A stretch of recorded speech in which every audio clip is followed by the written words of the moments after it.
Alright, yes. ठीक है, तो now we can start the session. ठीक है. First of all, I would like to introduce myself. Hello everybody. My name is Sumit Dinkar and I have cleared this year's UPSC Civil Services examination with rank 548. And despite that, it's not the only examination I cleared. I cleared CDS 1 2025 written as well as UPSC CAPF written as well as physical of 2025. So today I will be talking to you through this measure, and I will be allowing myself to help you and guide you further of how you can as well appear and you can as well clear your examination. So a brief introduction about myself. My name is Sumit Dinkar. I have done my undergraduation in physics honors from Sri Venkateshwara College DU, and उसके साथ साथ I have been a professional football player. I have played for Delhi itself in the nationals, and furthermore मैंने अपने college से भी खेला है श्री वेंकटेश्वरा से, where we have won many trophies. And उसके बाद, since my plan A didn't work, that was for defense. My plan B now was civil services.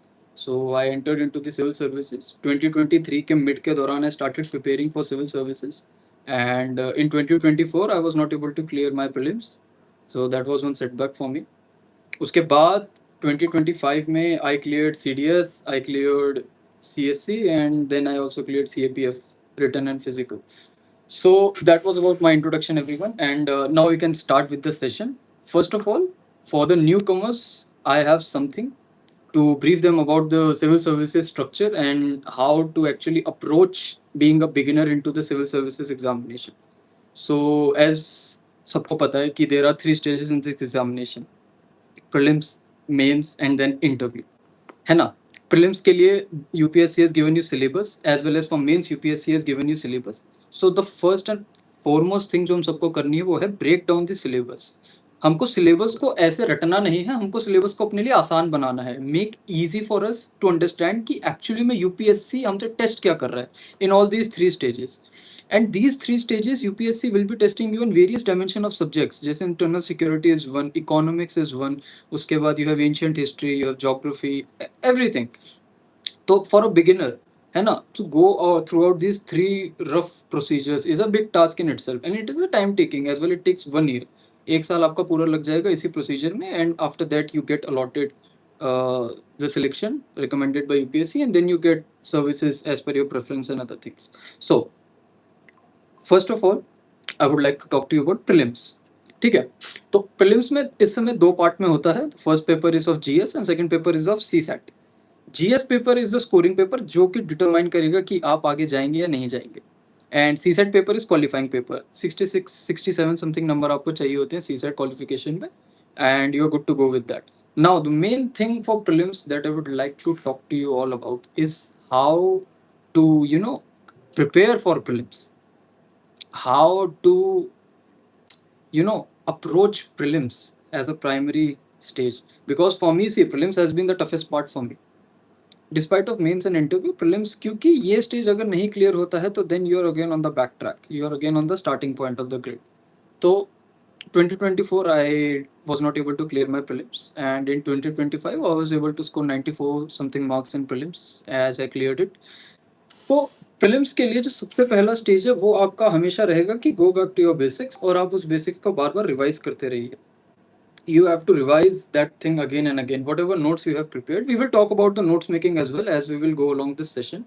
And throughout this session, we will be talking about various themes, various dimensions of how it can help you. So, first of all, prelims के लिए, see, what I have for you guys is, सबसे पहले आप अपनी preparation को stages में divide कर दीजिए. The first and foremost stage for you guys is to prepare your syllabus well. सबसे पहले आप सारे टॉपिक्स को पढ़ेंगे. एंशियंट हिस्ट्री पढ़ा, मिडिवल हिस्ट्री पढ़ा, मॉडर्न पढ़ा, geography, Indian geography, world geography, as well as other various subject. Political science है, इकोनॉमिक्स है, इन्वायरमेंट है, साइंस एंड टेक है. So there are various fields जहाँ पे यूपीएससी आपको 100 क्वेश्चंस देगा. 100 questions will be divided upon these topics that UPSC has mentioned in its syllabus. Now, the main thing is जब आप prelims के लिए attempt करेंगे, 100 क्वेश्चन में से 30 to 40 question are definitely going to come from your notes जो भी आपने प्रिपेयर करे, be it from any standard books, coaching notes, institute notes, NCERTs, जहाँ से भी आप प्रिपेयर कर रहे हैं, बस आपको ये ध्यान रखना है कि जो भी सोर्स से आप प्रिपेयर कर रहे हैं वो आपका फॉरमोस्ट एंड फाइनल है, एंड यू ट्रस्ट दैट। जब तक आप अपने सोर्स को ट्रस्ट नहीं करेंगे तो then it's going to be a problem, because you won't be studying anything as in whole. Second, CSAT के लिए, CSAT if you see 80 questions, and 80 questions में they will be testing you upon English comprehension and reasoning and then mathematics and calculation part stuff. So आपके लिए आसान चीज, सबसे आसान चीज सीसेट के लिए यही होगी कि आप अपनी स्ट्रेंथ को पहचानिए। सबसे पहले, if you are good in maths, if you are good in calculation and reasoning, then you're good to go with CSAT. If you're good in English as well, you're good to go with CSAT. Barring the fact कि आपको 80 में से about 50 to 60 questions करने होंगे, इसमें से you can filter out कि English comprehension के आप क्वेश्चंस कर रहे हैं, तो you are doing with that with 90 to 95% accuracy. And जो भी आप क्वेश्चन अब रीजनिंग के लगाएंगे, तो that should be always correct, because reasoning के questions are the scoring area, the scoring edge that will determine that you're going through or you're going back. And इसके बाद आएगा calculation part, the question such as from percentage, profit and loss, ऐसे type के question UPSC कभी कभार calculation lengthy देता है, so that takes time in the examination. And जब टाइम आपका जाने लगता है तो पैनिक मोड ऑन हो जाता है। पैनिक मोड ऑन होता है तो फिर जितने क्वेश्चन आपको आते आते हैं वो आप नहीं कर पाते हैं, and then that becomes a problem in CSAT. तो प्रीलिम्स के लिए you have CSAT qualifying, first thing, then you have to come back to your basic notes, what which will help you in आपका paper 1, the GS1। And उसमें PYQs हमारे लिए important कैसे होते हैं। See, I am going to teach you this time about how to analyse PYQs well. First and foremost thing, PYQs के जो question UPSC previous year questions paper prelims के, वो क्वेश्चन आपको अब कभी कहीं नहीं मिलेंगे, they are not going to repeat, but themes are important of that। themes important कैसे हैं? Suppose for example in 2025 question paper they asked about CVC and Lokpal। Lokpal was in news last year as well and उससे last year as well, so there was a chance कि question आना है। But now the theme is important, कैसे? क्योंकि Lokpal and CVC both are statutory bodies, so now statutory bodies are important as well, and statutory bodies will be connected to the political science part, where you have numerous statutory bodies that will be present in your notes or your books। सो यहाँ से आपको पता चलता है कि UPSC अब ऐसे ऐसे क्वेश्चन पर टेस्ट कर रही है जो कि इन थीम्स और इन टॉपिक से आने वाले हैं। तो सेकेंडरी चीज आएगी इसमें, वो आएगी कि question types, match the following है, वन वर्डर है, एलिमिनेशन लगा सकते हैं नहीं लगा सकते हैं, यूपीएससी ने इसका आंसर ओनली 2 दिया था उस साल या ओनली 3 दिया था इस साल, फोर ऑप्शंस है तो ओनली 2 मोस्टली। तो ऐसी चीजें आप पीवाईक्यू एनालिसिस से ही पता चलती हैं, जो कि आपको कभी ना कभी एज देती है, क्योंकि 30 to 40 questions everybody is going to attempt and everybody is going to get 100% in that. The difference जो कि बनता है वो बनता है कि अब 30-40 क्वेश्चंस के बाद आप अपने अटेम्प्ट्स बढ़ाते हैं और कितने एक्यूरेसी से रीच कर पाते हैं आपके नंबर बढ़ाने के लिए। तो ये चीज भी होने वाली है, एंड यही चीज I tested myself in CDS as well as in CAPF and prelims as well. ठीक है, तो जब आप लोग for this year undergoing people जो कि इस साल का अटेम्प्ट देंगे, तो इस साल के अटेम्प्ट में mostly I think 40 approx days अब बचे हैं। तो अब आपका जो मेन स्ट्रैटेजी ये होना चाहिए, वो होना चाहिए कि अब आप रिवीजन करते रहिए और उसके साथ साथ अपने फुल लेंथ टेस्ट और सेक्शनल टेस्ट जो भी आपके मॉक्स हैं उनको लगाइए और उनको एनालाइज करिए कि अब गलती आ कहाँ रही है आपकी, कहाँ पे आप फॉल्ट कर रहे हैं, कौन से टॉपिक्स आपके वीक हैं और कौन से टॉपिक आपके स्ट्रेंथ है। जो आपकी स्ट्रेंथ है उसको और कॉन्फिडेंस पे लेकर जाइए, और जो आपकी वीकनेस है उसको ओवरकम करिए कि इफ यूपीएससी डायरेक्ट क्वेश्चन देता है उस चीज पे, तो then you are able to get good marks in it and you will be able to clear prelims. Second thing जो होगी वो होगी stress at this time. I will talk about it. I will talk about it clearly and comprehensively as we proceed with this session. I have whole thing mapped up in front of me, and I will be telling you guys everything, and I will be telling you about my personal experience as well. तो prelims के लिए CSAT and GS1, I guess we are good with that. जिनके जिनके questions होंगे prelims related भी, you just type that down and in the end we can take that question. ठीक है, उसके बाद the next stage comes, that is the mains. Mains में you will be given 4 GS paper, GS1, GS2, GS3 and GS4, and उसके साथ साथ there will be 1 essay paper, your 2 papers for your optional and your language paper that will be qualifying in nature. Subjective paper है, आपको लिखना पड़ेगा। There are 20 questions, 10 markers के 10 question and 15 markers के 10 question. So you have to fill 50 pages in one day for one paper, and collectively 100 pages when you will be giving your GS1, GS2 and GS3 and GS4. तो इसको break down करने के लिए सी mains is all about जो आप पढ़ रहे हैं. जैसे मेरे पे बहुत सारे क्वेश्चंस आते हैं कि सर प्रीलिम्स का पहले पढ़ना चाहिए या मेंस का पढ़ना चाहिए. सी UPSC has never mentioned any difference between the two, and UPSC has never told कि आप prelims का अलग से पढ़िए, mains का अलग से पढ़िए. अगर आप syllabus analyze करेंगे तो you will find common themes. जो prelims में वो चीज टेस्ट करते हैं उसी को comprehensively they have given in the main syllabus. If they are asking about ancient history, say in prelims, तो ancient history they are also asking in mains as well. तो the dimension which you will be studying and you will be exposing yourself is comparatively at the same point. आप जो पढ़ रहे हैं वही आपके use आने वाला है, उसके बाहर कुछ नहीं आने वाला है. तो you have to trust your sources well कि ये जो मैं पढ़ रहा हूँ, पहला कि मैं इसे अप्लाई कैसे कर पाऊंगा फॉर मेंस, ठीक है, और दूसरा कि क्या ये जो मैं पढ़ रहा हूँ इसको मैं उस टाइम के ड्यूरेशन में यूज कर पाऊंगा, कितने क्रिएटिवली यूज करूंगा, कितना हाईलाइट करके यूज करूंगा कि that will fetch me marks in the mains examination. For myself अगर मैं बताऊं तो this was my first mains and I scored 791 numbers in my first mains with my optional as public administration. ठीक है, so I have been at that stage as well कि mains में कैसे क्या करना होता है, कौन कौन से सोर्सेज पढ़ने होते हैं, कैसे कैसे डिड्यूस करना पड़ता है फैक्ट, है ना. तो what I will suggest you is कि आंसर राइटिंग अब हम सबको पता है, इंट्रो बॉडी कंक्लूजन सब बोलते हैं, यही स्ट्रक्चर है, इसमें चेंज नहीं होने वाला. But the main thing what I have faced is कि it is not only about the structure, it is about कि आप उसमें कंटेंट क्या डालते हैं. द मार्केट जैसे जो लार्जर मार्केट एरिया है that talks about the value addition part. अब वैल्यू एडिशन एक्चुअली में है क्या, I will give you guys one example about it. ठीक है, if you guys would have studied budget, इस साल का बजट, उसमें फिस्कल कमीशन 16 की एक रिपोर्ट थी, उसमें उन्होंने बोला था कि government have to bring down their fiscal deficit by 2030 to 3.5% approx.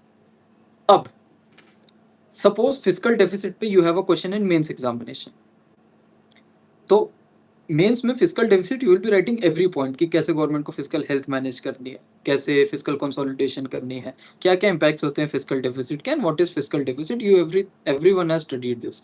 But value addition use कैसे होगा. नाउ बजट में FC16 has mentioned about this कि फिस्कल डेफिसिट गवर्नमेंट को कम करना है, सेंट्रल गवर्नमेंट को 3.5% एंड स्टेट गवर्नमेंट्स को 3%. आपका करंट इस टाइम का फिस्कल डेफिसिट 4.4% था with targeting for this year budget in this current financial year is 3.3%, 4.3%, sorry. So gradually by 2030 government has to reduce it to 3.5% is a very tedious task in itself. But if you are writing in your mains examination that central government should reduce its fiscal deficit to 3.5% by the year 2030, ये है general suggestion. ये आपको marks average fetch कर सकता है या at max अगर उस समय की फिजिकल स्थिति खराब हुई सरकार की और फिजिकल डेफिसिट बढ़ रहा है और आप 3.5% लिख रहे हैं तो that will be impractical as well, क्योंकि आप अपने आंसर्स को to the nearest practical point पे ला नहीं पा रहे. बट अगर इसी लाइन को अब आप ऐसे मेंशन कर दे कि fiscal commission 16 has recommended the central government to reduce its fiscal deficit to 3.5%, now this will get you marks and this has brought the value addition part as well. यहाँ पे आपका वैल्यू एडिशन अब आ चुका है. And ऐसे ही simultaneously there are multiple reports, there are various data across the markets, you have your whole fact sheet with you. उसमें से बस आपको काम की चीज उठानी है और उसको याद करनी है और उसको प्रैक्टिकली अप्लाई करना है कि how am I going to use this in my mains examination, क्योंकि एट द एंड वही आपको नंबर लाएगा. Mains examination is all about कि अगर आपको कोई प्रॉब्लम सॉल्विंग के लिए उन्होंने क्वेश्चन दिया है, they are testing you how you are going to crack down this question. That is the demand of the question, कि how you are able to meet this demand of the question, and now you are reading this question at this point and here lies the demand of the question. तो आप इस यहाँ से इस तक कैसे reach करोगे to actually solve that problem, जो कि यूपीएससी आपको कभी कभार elucidate, illustrate, critically analyse, analysis इन सब चीज़ों में पूछ लेता है. तो they are only testing you your regional ability कि जो जो आपने पढ़ा है, जो जो आपने समझा है चीज़ों को, जो जो आपने अपने नोट्स बनाए हैं उसमें करंट अफेयर्स पार्ट आप डालते रहते हैं, तो एक्चुअली में how you are now able to solve it, ये आपकी आंसर राइटिंग पार्ट होती है कि how you are able to bring down that problem to a more creative part कि आप कितने क्रिएटिवली इसको आंसर कर पा रहे हैं, जिससे when examiner will assess this question है ना. So he will get the gist of it कि what are you really trying to convey, and then you will be awarded marks for it. So technically, in mains answer writing, I will suggest every one of you guys to start writing at least 10 points for 10 markers question, including the way forward and the critics and the positives of the question as per the demand of the question. And 15 markers के लिए you guys at least minimum should write 20-25 points. See, because for example if you are living 10 markers question के लिए you are provided 2 pages, है ना. और if you are living your question midway, जैसे 1.5 page में आपने अपना क्वेश्चन खत्म कर लिया, तो ना एक एग्जामिनर का भी ओपिनियन जगेगा, जो कि ऑब्वियस सी बात है कि यार ये आधा पेज बचा है, इसमें कुछ और लिख सकता था, है ना. There is a word limit to it and that word limit has to be fulfilled in 2 pages, but you have done it in 1.5 pages. तो कहीं ना कहीं एग्जामिनर को भी ये डाउट आएगा कि यार ये थोड़ा सा और इसमें लिख सकता था. तो that somewhere something will get your marks killed. But अगर आप उसको प्रॉपरली एनालाइज करके अपना आंसर फुलफिल्ड अपने एंड पे लिख रहे हैं पूरा प्रॉपर, तो आपको उसमें मार्क्स भी मिलेगा एंड यू विल फाइंड कि you are actually getting good marks. So आप मॉक्स में ये प्रैक्टिस कर सकते हैं, एंड मॉक्स में आप ये भी डिड्यूस कर सकते हैं कि एक्चुअली में इसी क्वेश्चन को अगर मैं फिर से लिखता तो कैसे होता. And then after all, now coming to mains question paper के लिए पीवाईक्यूज कैसे इंपॉर्टेंट होते हैं. See, PYQs will give you the idea कि कितना प्रिपेयर करना है, कितनी डेटास पढ़ने हैं, कहाँ कहाँ तक, कितने एक्सटेंट तक हमको डेटास पढ़ने हैं, और फिर उनको यूज कैसे करना है. क्योंकि mains question paper is a complex of the current affair, the current events that are happening around the world, है ना. The current events that are happening in India itself, last highlighted topics जो भी रहे होंगे, and your static part as well. So UPSC examiner has to prepare 20 questions say for GS1, and उसके पास not only 1 year but he has now this whole 5-6 year back as well कि उसमें अगर कोई event हो तो they can test you on that कि आज की development उसकी क्या है. Say for example FRBM Act का impact वो आज पूछ सकते हैं कि 2003 FRBM Act अब इसका impact आज के time में क्या है. तो there are no limits certain to what you can study and how much you can study, but there is always a limit to how you can use what you are studying, है ना. तो ये आपकी PYQs मदद करेगा. इसलिए PYQ solving is a good habit, क्योंकि वो आपको एक एक्सटेंट और एक लिमिट बताता है कि कहां पर आपको रुक जाना है और कहां पर आपको शुरू और करना है ना.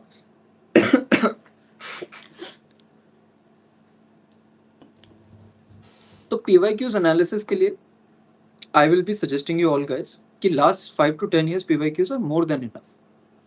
For my mains, I did the question answer writing in 5 last year PYQs. That's it. And how to approach answer writing in such a short span of time. See, मैं अगर अपना experience बताऊं तो when the prelims result came, so it came in June, I guess. Yes, it came in June. So that time I was doing my law faculty semester examination. So I was not done with that. So I entered the race for mains examination after 15 days. So I was a bit late. So the panic situation was for me definitely there कि यार इतने कम time में मेरे को बहुत कुछ करना है. Because also क्योंकि मैंने आंसर राइटिंग की प्रैक्टिस एज इन नहीं करी थी. So how in such a less time I was able to code the crack, you can say, for mains examination is basically first आपका hard work. You can never compromise with hard work. And then second thing is कि आप answer writing शुरू करिए in a very strategic manner. मैं जो करता था, मैं करता था कि I would read a topic, I would revise my subject, and उसके बाद then I will start with a question जो कि पीवाईक्यू का ही होगा, एंड उसको इफ इट इज 10 मार्क का क्वेश्चन तो मैं 7 मिनट का टाइमर लगाऊंगा, and I will do that, and I will see कि मैं कितने टाइम में से कर पाया complete. It was just for rough, और फिर उसी को एनालिसिस करना. एंड सिमिलरली फॉर 15 मार्क का question. So I would do this activity for consistently 15 days, and उसके बाद ही मैं फुल लेंथ टेस्ट में उतरा. क्योंकि शुरू शुरू में फुल लेंथ टेस्ट में डेफिनेटली आप 4 घंटे भी लेंगे, 4.5 घंटे भी लेंगे, मैंने भी लिए. This is the hard truth and this is the real fact. So इसमें कोई ऐसा घबराने की बात नहीं है कि 1 घंटा ज्यादा जा रहा है, वो जा रहा है, नहीं. शुरू शुरू में होगा, बट जितना कंसिस्टेंटली आप इस चीज को करेंगे तो आपकी माइंड की वो मसल मेमोरी डेवलप होगी कि you will be able to recall the facts, you will be able to recall the whole structure, कि जैसे आप आंसर पढ़ेंगे तो अब आपको उसका आंसर ऑलरेडी दिमाग में छप चुका है. देयर इज अ पिक्चर कि आपको लिखना क्या है और कैसे लिखना है, and then you will be just have to write down as quick as you can. तो ये मेरे लिए प्रीलिम्स में इसने मदद करा था, because that help me technically to crack down कि जितने कॉम्प्लेक्स क्वेश्चन है, जितने टीडियस क्वेश्चन होते हैं, तो उनको सॉल्व करने के लिए कम टाइम में कैसे कर सकते हैं. क्योंकि इन रियल एग्जामिनेशन सिचुएशन, जो आइडियल सिचुएशन है वो ये है कि आप 10 नंबर के क्वेश्चन 7 मिनट में खत्म करें और 15 नंबर के क्वेश्चन 11 मिनट में खत्म करें। But in real examination situation there are 20 question piled up. आपको 5 मिनट दिया जाएगा पढ़ने के लिए वो क्वेश्चन। 5 मिनट में आपको 20 के 20 क्वेश्चन पढ़ के उनका आंसर ऑलरेडी आपके माइंड में होना चाहिए। एंड उसके बाद व्हेन द क्लॉक हिट्स आप 3 घंटे तक अपने हाथ रोक नहीं सकते, क्योंकि जहां भी आपके हाथ रुकेंगे वो आपका क्वेश्चन स्किप है। एंड एक भी क्वेश्चन स्किप इज बेसिकली आप रेस में बहुत पीछे चले जाते हैं। तो मेरे माइंड में हमेशा से यही चीज थी कि मुझे कोई भी क्वेश्चन स्किप नहीं करना है। एक क्वेश्चन स्किप नहीं करना है, सारे क्वेश्चंस को टू द पॉइंट कंप्लीट करना है। There are difficult questions, there are such questions जिसके आंसर किसी को भी नहीं पता होते। And even we sometimes think यार इसका आंसर क्या हो सकता है। But there comes the keyword part. Keyword आपको ये बताएगा कि वो किस टॉपिक से रिलेट करता है, किस थीम तक जा सकता है, जिससे कि आप लॉजिकली उसके नियर अबाउट कुछ ना कुछ लिख के you can get some marks, because instead of zero even a 1 और 2 number is a win in that situation. तो ये आपकी डेफिनेटली बहुत मदद करेगा। Now coming on to the next thing in mains examination, that is कि how to prepare the current affair consolidation part. Mains के लिए you have variety of different variety of subjects as well as उनके current affair related things, है ना। से for example economics, तो economics में social welfare के लिए भी you have various data, human development index है, जेंडर गैप रिपोर्ट है। तो ये सारी चीज़ें हैं। उसके साथ साथ you have your budget, you have your economic survey, you have your government targets. जैसे कि टेक्सटाइल सेक्टर का टारगेट है कि उन्हें 2030 तक $100 बिलियन के एक्सपोर्ट्स करने हैं। And currently I guess there are 37-38 billion per annum। तो ये जैसे ये टारगेट्स, ये जैसे ये डेटास है, ये आपको तब पता चलते हैं पहले जब आप इन्हें स्टैटिक में पढ़ेंगे। सी इकोनॉमिक्स में आप स्टैटिक में सेमीकंडक्टर्स भी पढ़ेंगे, you will study infrastructure, you will study national logistic policy, everything you will study. But thing is कि आप उसको यूज कैसे कर पा रहे हैं। जितना क्रिएटिवली आप उसे यूज करेंगे उतना क्रिएटिवली वही आपको नंबर दिलाएगा। तो सबसे पहले everything will be relate to your notes, हर चीज आपके नोट्स में ही मिलेगी आपको। दी अदर पार्ट उसके अलावा इज कि आप अब उसका करंट अपडेट क्या है और आप उसको फाइंड कर पा रहे हैं या नहीं। जैसे कि से फॉर एग्जांपल अगर मैं टेक्सटाइल सेक्टर की बात करता हूँ, तो टेक्सटाइल सेक्टर आज के टाइम में is making around 37-38 billion exports. and government has targeted 2030 तक कि they will be reaching $100 billion export. So this is the current evaluation of textile sector. And also next step पे अगर textile sector को ले जाए तो there are PM Mitra Parks, है ना। इस साल के बजट में there are 5 scheme, national handloom textile scheme and everything else। तो गवर्नमेंट का फोकस है टेक्सटाइल सेक्टर पे, सो देयर आर चांसेस कि टेक्सटाइल सेक्टर पे क्वेश्चन हो सकता है। नाउ दिस थिंग कि textile sector is one thing and ऐसे ही there are many other dimensions. तो आप उसको एक तो स्टैटिक के आपके नोट्स, एंड सेकेंडरी उसका आपका करंट इवेल्यूएशन कि आज के डेट में डेटा क्या है, आप इसको एक बार कंपाइल करके अपने साथ रखिए और उसको नोट्स में पढ़ते चले जाइए। तो ये आपका एक टॉपिक तैयार है और अब आपको उस टॉपिक के अराउंड हर चीज पता है। The other thing that I wanted to discuss on mains part as well is the interdynamicity and connection, कि हम चीजों को कनेक्ट कैसे करते हैं। तो सी यूपीएससी के जो मेंस क्वेश्चंस होते हैं दे आर नॉट रिस्ट्रिक्टेड कि वो एक ही टॉपिक पे होंगे, है ना। जैसे कि in GS3 they are asking economics question, but आपसे साइंस एंड टेक के एंगल में पूछे जा रहे हैं। लास्ट ईयर क्या हुआ था 2025 मेंस में, there was a question for tribal rural development something, and that question was in GS1 paper. तो GS1 which is a history geography type paper, उसमें आप इकोनॉमिक्स का क्वेश्चन डाल रहे हो। So see UPSC is testing you, UPSC खुद relate कर रहे हैं क्वेश्चंस को दूसरे सब्जेक्ट के हिसाब से। तो हमको भी फिर उसी हिसाब से डायनामिक होना पड़ेगा। सॉरी, तो हम डायनामिक कैसे होंगे। आप अपने नोट्स पढ़िए, जो जो आपका नोट्स है आप उसको ट्राई करिए कि जितने जैसे आपने टॉपिक्स पढ़े हैं, जैसे से फॉर एग्जांपल फिस्कल डेफिसिट पढ़ा है एंड फिस्कल डेफिसिट के साथ आपने इन्वेस्टमेंट पढ़ा है। Now you can relate this both topics as well. कैसे, फॉर एग्जाम्पल अगर गवर्नमेंट का फिस्कल डेफिसिट हैज इंक्रीज्ड तो there will be crowding out of investment, क्योंकि government is borrowing money, government borrow कर रही है, interest rates will go high and private sector will take less loan. तो private investment का जो opportunity था वो गया। So that's how you can relate, see that's how I related fiscal policy with investment part. And ऐसे ही आपको बहुत सारी चीजें जब आप पढ़ेंगे तो you will find that point जिसमें आप उसे रिलेट कर पाएंगे, है ना। So for optional, see, mains में ऑप्शनल के लिए we will be discussing 3 themes. सबसे पहला कि ऑप्शनल चूज कैसे करें, दूसरा कि ऑप्शनल अप्रोच कैसे करें, एंड तीसरा optional writing, answer writing for option. See, optional, there are various optional. For myself, I was a student of physics background. I did my undergraduation in physics, but I took the option of public administration. Why? See, there is a reason to it, and there is very strategic reason to it. First of all, my foremost reason for choosing my optional was कि मैं ऐसा optional लूँ जो कि मैं day to day life में witness कर सकूँ, realism रख सकूँ, और उसके साथ साथ फिर उसे पढ़ सकूँ. Your optional subject should be something जो कि आप बार बार पढ़ सकते हैं, है ना, जो कि लिमिट नहीं कर रहा आपको बोरियत के, बोर्डम के लेवल पे. आप उसको बार बार पढ़ सकते हैं, एक ही चीज को बार बार पढ़ सकते हैं. एंड जब आप उसे बार बार पढ़ते रहेंगे तो you will open the horizon of various things that are connected to those option. For me public administration I took because of the reason कि सबसे पहला, that subject I can read any day any time. मैं उसके लिए bore नहीं होऊंगा, क्योंकि मुझे उसमें जब भी मैं कुछ पढ़ूंगा तो मुझे 2 नई चीजें पता चलेंगी. Second thing which second reason for me for choosing public administration was कि if you are able to go through the syllabus of PubAd, तो आपको दिखेगा कि PubAd के टॉपिक्स GS3 में भी थे, GS2 में भी हैं एंड GS1 में भी हैं. GS1 में इसलिए क्योंकि वो अर्थशास्त्र पढ़ाते हैं, GS2 में social welfare, civil services and most of the topics of governance are from PubAd only, and GS3 में फाइनेंशियल एडमिनिस्ट्रेशन था and other topics as well. So that helped me somewhere. That's why I took my option as public administration, because I could relate those things well.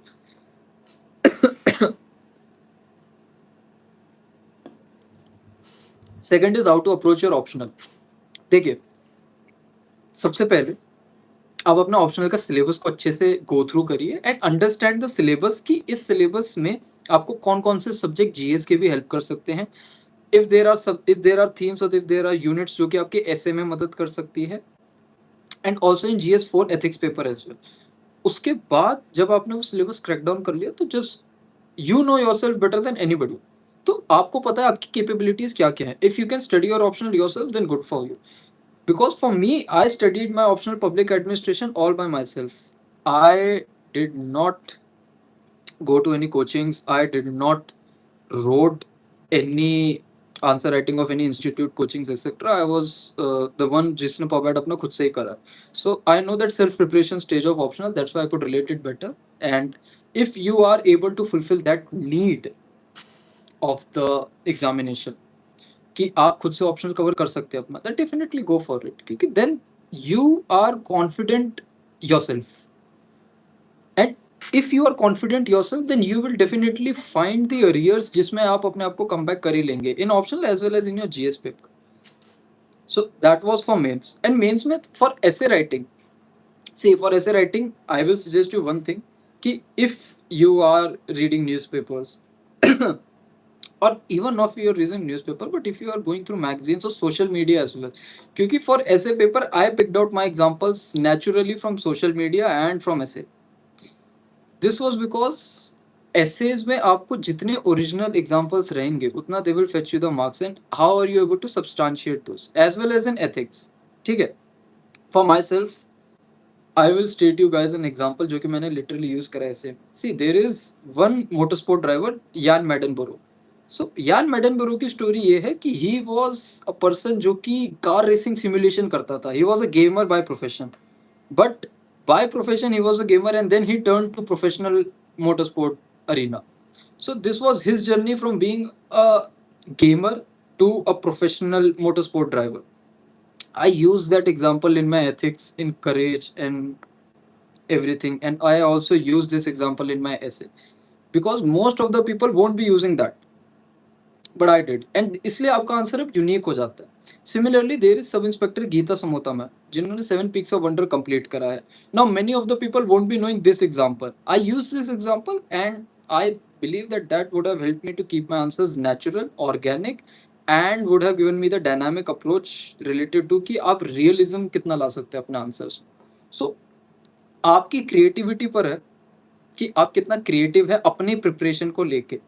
कि आप ऐसे-ऐसे examples को use कर पा रहे हैं अपने आंसर शीट्स में, because there are materials available, tons of material available in market, and most of the people are going to read that, and most of the people are going to write that in their answers. So for an examiner जिसको दिन में बहुत copies check करनी है, if he is finding that example in 10 to 20 copies as well, so that becomes generic and then your originality goes down. So for originalism and for organic answers, you can find such examples in newspapers, in social media, in movies as well. So there are no limits, but that depends कि आप कितने creative हैं उस चीज को लेके, है ना? Then the third stage, that is the personal interview test. For interview, you are going to have your DAF with you, detailed application form, which is kind of like your resume, जिसमें आपकी life की पूरी आपने की achievements, आपके accomplishments, how much of a good person or how have you lived your life throughout this time till the interview, वो सब उसमें होगा. And the interview will be based upon that only. Interview में वो आपको grill या आपको tension या हाई स्ट्रेस जोन या वो कुछ नहीं होता. They are very hospitable people, they are very happy people, and they are always good to have you there, and they just want to talk to you, and that's what I felt in my interview as well, that they literally wanted to just seek the best out of you, कि what actually are you in a person, आप अपनी असलियत life में कैसे हैं, आप क्या क्या करते हैं, और क्या आप सच बोल रहे हैं नहीं बोल रहे. एंड इसी पार्ट को भी मैं लेना चाहता था कि जो आपके हॉबीज के पार्ट जो कि आप अपने डेफ में भरेंगे, आप उसको झूठ नहीं लिख सकते हैं. आपको वही हॉबीज डालनी है जो एक्चुअली आपने प्रिपरेशन के थ्रू करी हैं. See for me, I was a professional football player. I played for Delhi multiple times. I played for my college, and later then I was coaching kids in my home ground academy. तो I wrote this thing because I have lived this thing well, and if अगर इससे कोई question आता भी है तो you are able to solve it completely, you are able to give your answer because you have lived in that time. तो आप उस मोमेंट में झूठ बोल ही नहीं सकते, and that organism, that realism will depict you कि yes you are true person by nature, and that will determine you good marks, है ना? ठीक है, तो ये 3 स्टेजेस थे यूपीएससी के, prelims, mains and interview. And then I wanted to come on to the next part which was current affairs part. See current affairs as a whole, उसकी कोई लिमिट नहीं है. ठीक है, इट इज ट्रू कि उसकी कोई लिमिट नहीं है. There are numerous current affairs each day in India, 100+ things happen. हर दिन इंडिया में कितनी चीजें होती है, and there are 31 days, 30 days in a month. तो उस मंथ में तो आप सोचो कि कितनी सारी चीजें होंगी to cover, and exactly that is the exhausting part, and nobody is going to cover that as well. So for what I did for my current affairs was, एक तो ये था कि I used to read newspaper daily. I read Hindu, and then after that what I did was कि हमारी current affair classes चलती थी, तो आई वुड डू दैट. 2 हफ्ते में एक क्लास होती थी, so I had that source, so I did that. But if वो क्लास नहीं हो पाती थी तो there was always this newspaper part with me, and I learned how to crack down the newspaper to suffice my need for the examination. Newspaper में आपको ऐसे topics मिलेंगे जिस पे एडिटोरियल पार्ट पर डिस्कशन हो रहा होगा. सो ये एनालिसिस आपकी नॉलेज वाइड करेंगे और आपको 2 पर्सपेक्टिव देंगे, पॉजिटिव एंड नेगेटिव का, विच will help you make your answer great. Second, newspaper में आपको न्यूज़ भी मिलेगी जो कि कहीं ना कहीं आप देखेंगे कि प्रीलिम्स में आए जा रही है. जैसे कि for example Majorana chip was in news last year and that came in prelims. And ऐसे ही इसी साल as I covered this newspaper till April, and right now also मैं पढ़ता हूँ. There are topics and there are numerous topics which have the probability to come in prelims, and that's why how we crack down कि अगर newspaper में कोई चीज़ बार बार आ रही है, so that becomes important for your prelims as well, because अगर newspaper में वो चीज़ है और वो बार बार आ रही है और वो पब्लिक डोमेन में अवेलेबल है at a large scale, so that becomes important. And जब आप देखेंगे कि ये जो टॉपिक्स हैं जो न्यूज़पेपर में आ रहे हैं, कोई नया फैक्ट आया न्यूज़पेपर में, सपोज फॉर एग्जांपल कोई सबमरीन का फैक्ट आया कि मिनिस्ट्री ऑफ डिफेंस ने नई सबमरीन, इंडियन नेवी ने नई सबमरीन रिलीज करी है, या फिर अभी INS Arighaat and Arihant, SSBN 4+ class submarine जो हम निकालने वाले, न्यूक्लियर सबमर्सल सबमरीन, तो ये भी अभी हमने रिलीज करी है. तो ये जो फैक्ट्स है ना, ये आप देखेंगे तो ये आपके स्टैटिक से कनेक्ट होता है. कैसे कि हर टॉपिक कहीं ना कहीं आपके स्टैटिक पार्ट से कनेक्ट होगा. से for example if the submarines आते हैं तो साइंस एंड टेक में डिफेंस का पोर्शन है पूरा, उसमें कवर हो गए. तो आपके करंट अफेयर्स प्रीलिम्स के लिए, मेंस के लिए या किसी भी एग्जामिनेशन के लिए इंपॉर्टेंट तभी हैं व्हेन यू विल फाइंड कि वो एक्चुअली सिलेबस में रिकर हो रहे हैं और सिलेबस में एक रेलिवेंसी रख रहे हैं. तो these topics become very important for you. and that has helped me to approach CDS and CAPF type exams as well, because they are UPSC level exams only. UPSC इनको बनाता है, and UPSC जब हर question बना रहा है तो एक trend follow करता है, and you can get that hunch कि ये ट्रेंड क्या होने वाला है इस साल के लिए. तो करंट अफेयर्स पार्ट के लिए I followed newspaper, but generally I will suggest everybody, I will suggest कि जो आपका source है, just stick to one source. If you are reading one newspaper, more than enough. If you are reading monthly magazines, that is more than enough. ऐसा आप पे नहीं होना चाहिए कि आपको हमेशा लग रहा है कि you are missing out on something, कि ये कम पड़ गया, ये कम पड़ गया, ये ज़्यादा है, ये अच्छा नहीं लग रहा. You have to trust your sources well. जितना आप रिवाइज करेंगे अपने सोर्सेज को, उतना ही आप उसे डेवलप कर पाएंगे. For what I did for my current affairs, मैं नोट्स बनाता था करंट अफेयर्स के मंथली बेसिस पे, and I would make digital notes of current affairs, है ना. Digitally notes when I made, तो ये आपकी मदद करता है कैसे. फॉर एग्जांपल, अगर आप अपने नोट्स पेपर पे बना रहे हैं, सो 365 डेज आप डेली अगर नोट्स बना रहे हैं, तो 365 days will get you 365 pages a bundle book like this, and you won't be studying that book at the end of the year when it will matter the most, because it's a hectic thing. But for digital, say for example if you are making notes digital, तो वो आप edit भी कर सकते हैं बार बार, and you have this numerous topics in front of you in a screen, so that becomes handy as well and tacky as well, कि अब आपको पता है कि कौन सी चीज़ कहाँ है, and you can highlight that as well. तो मैं क्या करता था, मैं मंथ बेसिस पे नोट्स बनाता था. जैसे फॉर एग्जाम्पल जनवरी में मेरे पास 8-9 टॉपिक्स हो गए, एंड फेब्रवरी में समथिंग रेस्ट. तो what would I do daily is, for example Monday को मैंने जनवरी के करंट अफेयर रिवाइज करे, ट्यूसडे को फेब्रवरी के करे, वेंसडे को मार्च के. सो ऐसे ही फॉर एग्जाम्पल 12 डेज में I could complete a whole year current affairs revision, and then again and again उसको रिवाइज करना है. So in 24 days I could revise 1 year current affair twice. And जब एग्जाम पास आता था, तो एक दिन में 3 महीने के करंट अफेयर्स उठा लिए, तो that would reduce my time and increase my efficiency.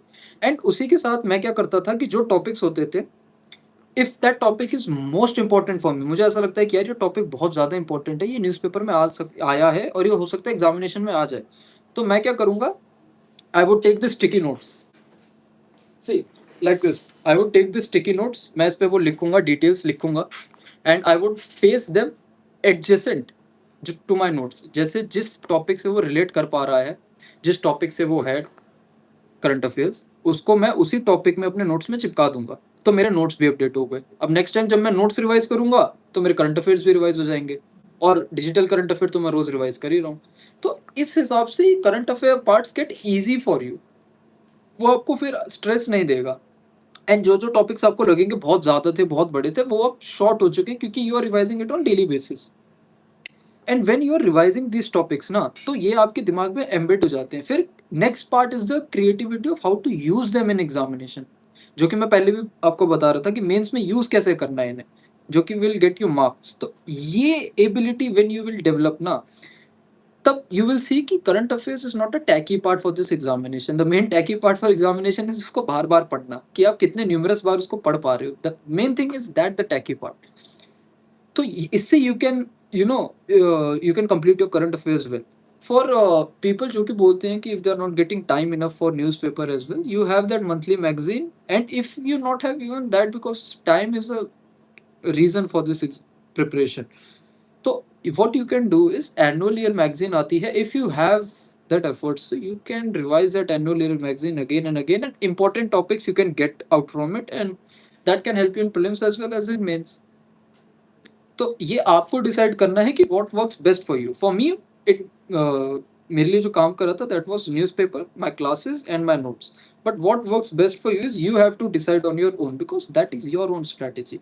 We as people who have now cleared this examination, we were in your foots also अब 1 साल पहले. तो हम भी फिर उसी स्टेज में वही चीज़ सोचते थे कि हम डाउट करते थे. बट जब आप अपने पर थोड़ा बिलीव रखेंगे, और जब आप अपने पे ट्रस्ट बढ़ा देते हैं, और आपको अपने रिसोर्सेज पे रिलाई करते हैं, तो फिर आपको वो फैक्टर नहीं आएगा कभी डाउट करने वाला, and then you will definitely feel कि यार this is working for me. So stick to that. जो जो आपके लिए वर्क कर रही है स्ट्रेटेजीज वगैरह, just stick to that, because that are going to help you in this examination. जितना आप अपने आप को इस प्रिपरेशन में खुश रखेंगे, उतना प्रिपरेशन आपको खुश रखेगी. So the next part which I wanted to discuss with you all was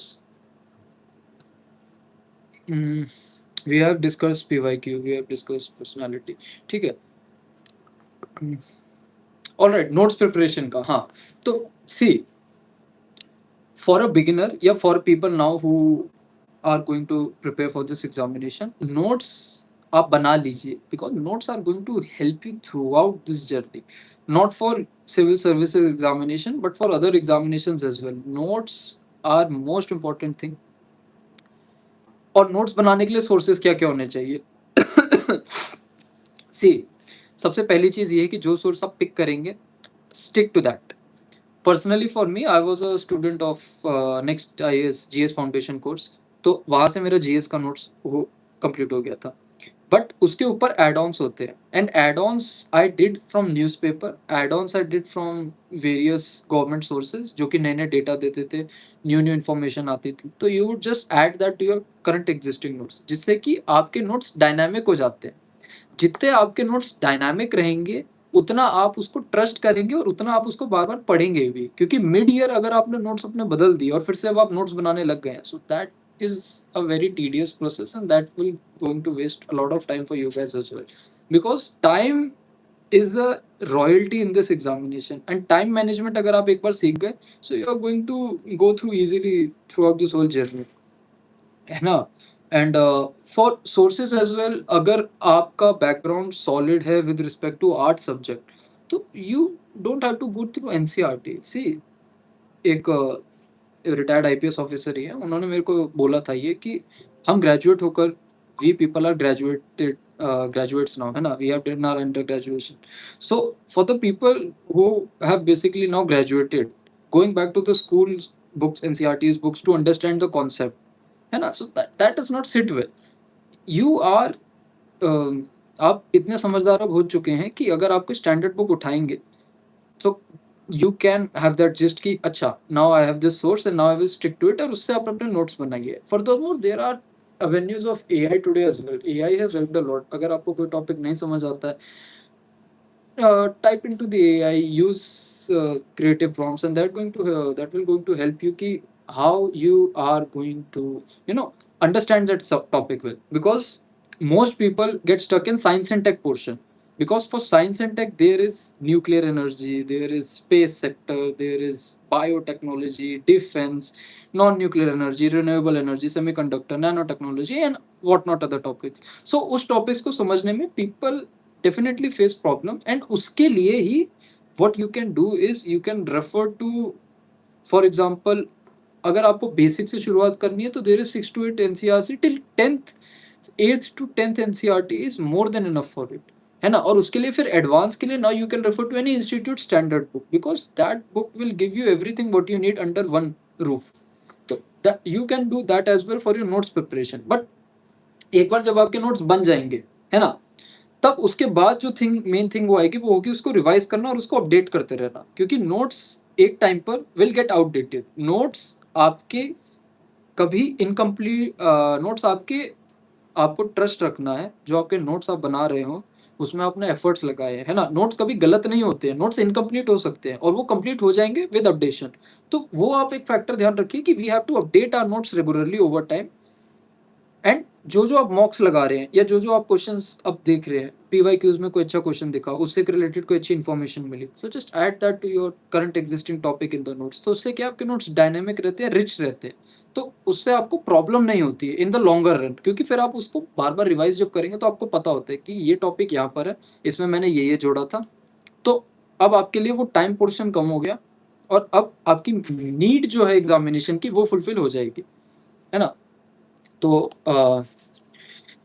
what I prepared for myself was कि नाउ ये क्वेश्चन बहुत बच्चों का होता है कि how to personally manage life with this preparation, है ना। Because many people will get graduate from college and then step into the preparation, many people are already preparing being in college, and many people are working and then preparing alongside. So सबकी अपनी अपनी story है, सबकी अपनी अपनी journey है।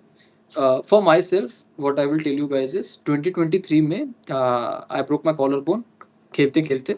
तो I entered civil services preparation after that phase, कि एकदम ही ऐसे आप हेल्पलेस पड़े हुए हैं, रिकवर कर रहे हैं, एंड उसके बाद आप अब उतरे हैं प्रिपरेशन में। So I entered preparation in 2023 mid, है ना? And in 2025 I was able to clear all these 3 examinations, CDS, CAPF and CSC. That in if you see in a shorter run, because of कि मैं अपने resources well manage कर पाया, I was consistent with myself and I was able to manage myself better. The main key here is how are you able to manage yourself better. आप अपने आप को कितना खुश रख पा रहे हैं, आप अपने आप को कितना हेल्दी रख पा रहे हैं, आप फिट कितने हैं, मेंटली फिट कितने हैं, आप अपने अराउंड जो सराउंडिंग्स में एक्टिविटीज़ हो रही हैं, उसमें आपको पता है कि किसमें पार्ट लेना चाहिए, किसमें नहीं लेना चाहिए, एरोनियस टास्क में नहीं पड़े हुए हैं, अच्छे अच्छे काम कर रहे हैं, पढ़ रहे हैं, पढ़ भी पा रहे हैं। तो बहुत सारे फैक्टर्स ऐसे हैं कि जो आपको एट द एंड आके आपको एक पॉजिटिव इम्पैक्ट भी देंगे और उसका एक नेगेटिव इम्पैक्ट, कॉन्सिक्वेंस भी होगा। तो वो मैच्योरिटी अगर आप डेवलप कर लोगे और फिर अपने आप को मैनेज कर पाओगे उस हिसाब से, तो that is going to help you a lot. जैसे डेली टारगेट्स लोग बनाते हैं, है ना? Every daily target which you are going to make, I will say, and I will say this clearly because I have been in that position, मैं खुद उस जगह रहा हूँ, एंड आई विल से कि 100% टारगेट्स कभी अचीव नहीं होते। On one day you can ideally achieve 100% target, but that is not going to be the story for the other day. So the real part is कि अगर आप अपने per day के हिसाब से 80 to 85 और 90% भी अचीव कर पा रहे हैं, then that is more than enough for you in this preparation. एंड उसके साथ now you have to balance it, because over stress लेने से आपकी प्रिपरेशन भी रुइन होती है और जो जो आपने पढ़ा है वो आप अब यूज भी नहीं कर पाएंगे, क्योंकि वो क्रिएटिविटी सेक्शन कभी किल नहीं होना चाहिए आपका।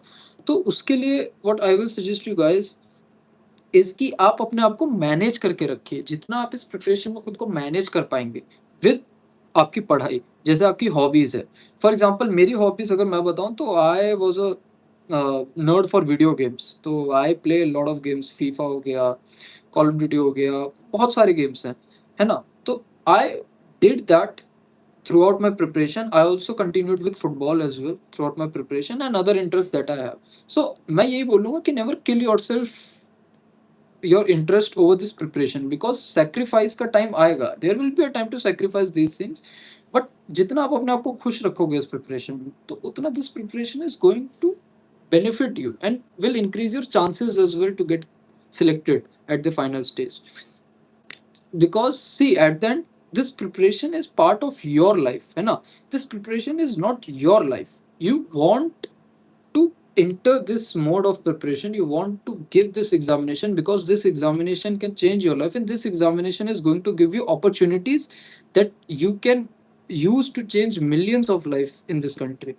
So that is your main aim, and your aim has to be fulfilled through going through this task only, through this path only, है ना? तो उसके लिए आपको अपने आप को हेल्दी भी रखना है, आपको अपने आप को फिट भी रखना है, आपको अपने आप को खुश भी रखना है, ठीक है? And other thing which I was asked was motivation part, कि अपने आप को मोटिवेटेड कैसे रखें। आप सबसे पहली चीज़ ये है कि आप जिन-जिन लोगों के साथ आप रहते हैं, जिन-जिन एरिया, जिन-जिन एनवायरनमेंट में आप रहते हैं, आप उसको अडोर करिए, क्योंकि जो पीपल आपके साथ हैं, है ना? वो भी आप पे बिलीव रख रहे हैं, तो आपको खुद पे भी बिलीव रखना है। The moment you start believing in yourself is the moment that you don't need any exterior motivation. The motivation will come from inside, because मैं बताता हूँ, द डिसीजन जो आपने लिया है, the foremost decision that you have taken to attempt for UPSC civil services examination, है ना, is most courageous thing you can do in your life already. जब आपने डिसाइड कर लिया था कि आप ये एग्जामिनेशन देंगे, तो वही स्टेज था आपकी लाइफ का when you have done something which you should be proud of. क्योंकि many people do not turn up for this preparation because they know कि इसमें कितना स्ट्रेस है, इसमें कितना टाइम जाएगा। तो what you have chose for yourself is the thing you should be proud of. And जब आप ये चीज़ अपने आप को रियलाइज कराएंगे ना, तो मोटिवेशन का कभी इशू नहीं होगा आपको, क्योंकि ये चीज़ जो आप आज कर रहे हैं यही आपको आगे जाके बहुत बेनिफिट करेगी। one way or the other this is going to benefit you the most, and even we don't know it ourselves. For me, मैं डिफेंस एस्पिरेंट था, ठीक है? मैं डिफेंस में जाना चाहता था and I was mad about defense services, but when I broke my collarbone, so that dream shattered for me. So then civil services came, and now I am more than grateful. I am grateful to the almighty कि ये हो पाया, इस time तक ये हो पाया, है ना? तो you have to be true with yourself and you have to always feel inside कि यार ये decision is going to benefit my life and the life of people that have supported me. तो आपको ये याद रखना है, and motivation will never be an issue for you, है ना? बाकी जो चीज़ें आप जेन्युइनली इंटरेस्ट है, क्रिकेट खेलने में इंटरेस्ट है या गाना गाने में इंटरेस्ट है, नॉवेल्स पढ़ने में इंटरेस्ट है, जो चीज़ों में इंटरेस्ट है जस्ट डू इट, लेकिन मैनेजमेंट के हिसाब से। फॉर मी मैं क्या करता था, मैं अपने लिए एक रिवॉर्ड सिस्टम रखता था कि अगर मैं पूरे दिन में मैंने जो गोल सेट करे, है ना? अगर मैं ये सब पढ़ लूँगा पूरे दिन में, तो फिर रात का टाइम फिर मेरा अपना होता था कि now I can enjoy this. तो तब मैं खेलता था भर के गेम्स, और तब मेरे 2-3 दोस्त होते थे, उनके साथ we would play co-op games and that will happen. But उसके बाद again get back to the preparation mode, क्योंकि you can not compromise your time, but you have to manage that time efficiently, जिसमें आपको खुश भी रखना है अपने आप को, आपको हेल्दी भी रखना है अपने आप को, और आपको पढ़ाई तो करते रहना है। तो ये चीज़ें हैं जिसमें आप सोच सकते हैं, जिसमें आप अपना माइंडसेट है वो डेवलप कर सकते हैं। है ना? और यही आपकी मदद भी करेगा। एंड वन क्वेश्चन जो कि मुझे अपने तरफ से लेना था, that was the plan B, है ना? मैं अगर अपने बारे में बताऊँ तो I did my graduation in 2023 itself, and उसके बाद जब मेरी यूपीएससी की तैयारी शुरू हुई थी, पढ़ाई की, सिलेबस तैयारी की शुरू हुई थी, तो वो प्लान बी वाला फैक्टर हमेशा हिट करेगा आपको कि if not this then what? And जो देन व्हाट है ना, वो बहुत ही बड़ा आपका लगा लीजिए लाइफ का स्टेप होगा, because plan B should always be there. Your plan A should never be compromise, but your plan B should always be there in position, because your plan B is the thing that you will have to go back to if plan A doesn't work, है ना? You should not be lost in that, and that's what enabled me to join law faculty in DU, because my plan B was law, and currently I am in second year for law only. तो ये मेरा plan भी था, and I manage law along with this preparation. I gave examinations of law semester along with this preparation, है ना? तो ये चीज है कि you have to maintain that plan B arrears, but main focus आपका हमेशा अपना प्लान ए पे होना चाहिए। तो ये आपको अपने हिसाब से डिसाइड करके रखना है कि what is going to be your plan B, and how are you going to manage that with your plan A, because at the end of the day the thing that is going to matter you the most and give you the most happiness in life is achieving your plan A. So you have to work rigorously for that. ये तो है कि आपको काम बहुत करना पड़ेगा, but ये भी है कि आप वो काम के लिए अपने आप को कितना बेंड कर सकते हैं, कितना मोल्ड कर सकते हैं, और कितना अपने आप की लिमिट्स जो आपकी हैं उसको सरपास कर सकते हैं। तो ये चीज़ें हैं जो आप इस पे वर्क कर सकते हैं, है ना? And what I wanted to say for as prelims के लिए, सी एग्जामिनेशन एनालिसिस के लिए what I wanted to say to every one of you is कि जैसे यूपीएससी का साल का पहला पेपर सीडीएस होता है, that everybody can give, that is open to general audience, है ना?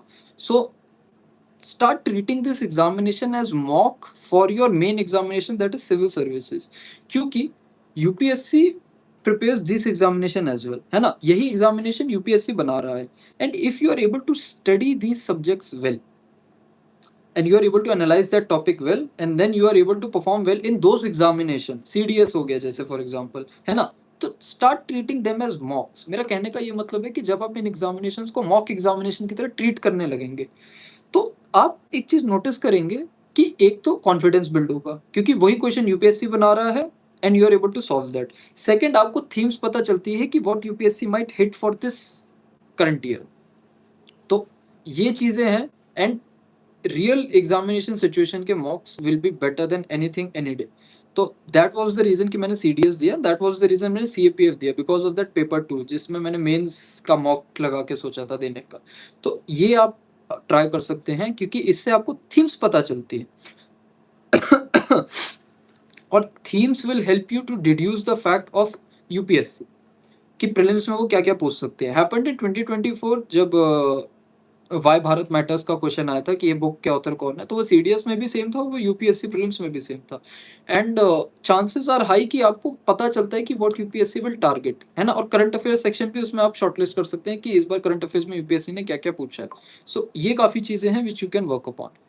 Last thing what I wanted to take upon is कि how are you going to relate the current affairs part with the static part, and then predict कि ये question आ सकता है या नहीं आ सकता है, बिकॉज प्रिडिक्शन आपका हेल्प करता है जितना, if you are accurately predicting even 70% well, तो अगर वो क्वेश्चन आ गया पेपर में तो फिर तो मौज है, क्योंकि you are going to score that question, है ना, and even one question can make a big difference in there.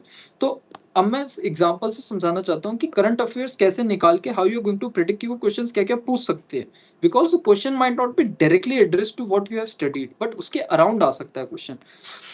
For example, stay with me, for example budget में, इस साल के बजट में the government has talked about opening 15 archaeological sites for tourism.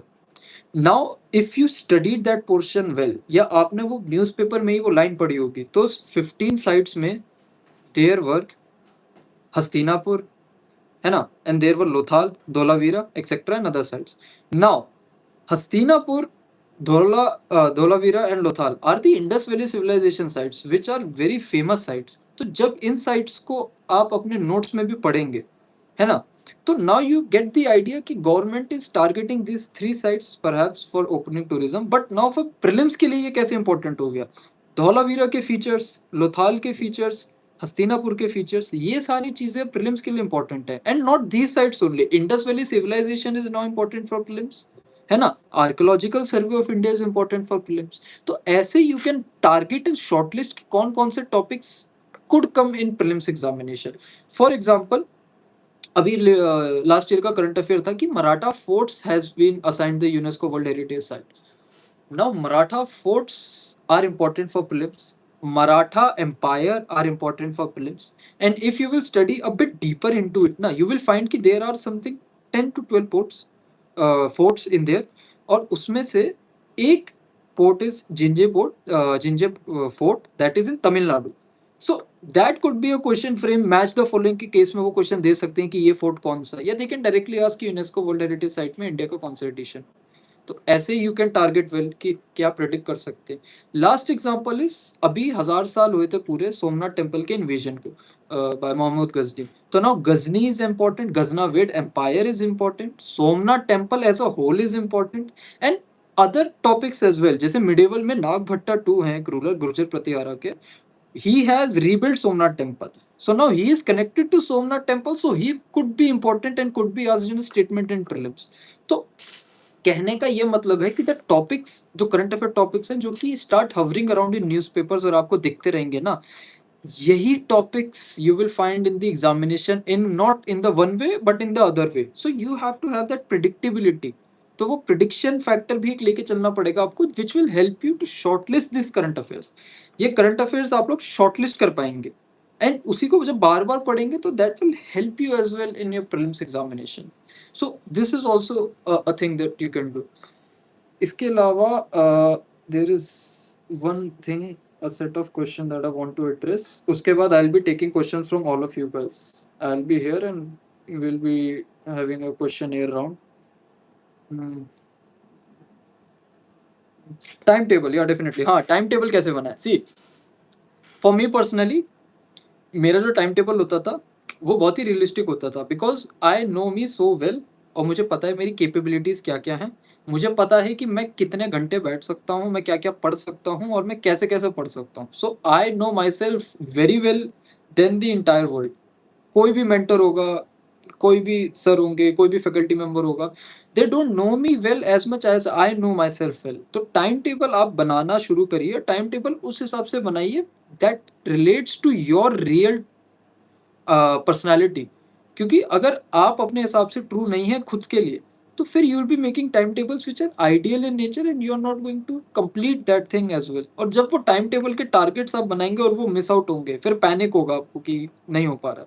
तो time table के लिए मैं ये बोलूँगा कि you can make targets, daily targets, जो कि you know you can achieve 80 to 90%, that is more than enough. तो आप इस हिसाब से टाइम टेबल बनाइए। What I used to do was कि मैं सुबह उठता था and I would read newspaper, और उसके बाद ही मैं करंट अफेयर्स रिवाइज करता था सबसे पहले। उसके बाद I will take one subject, I will revise that.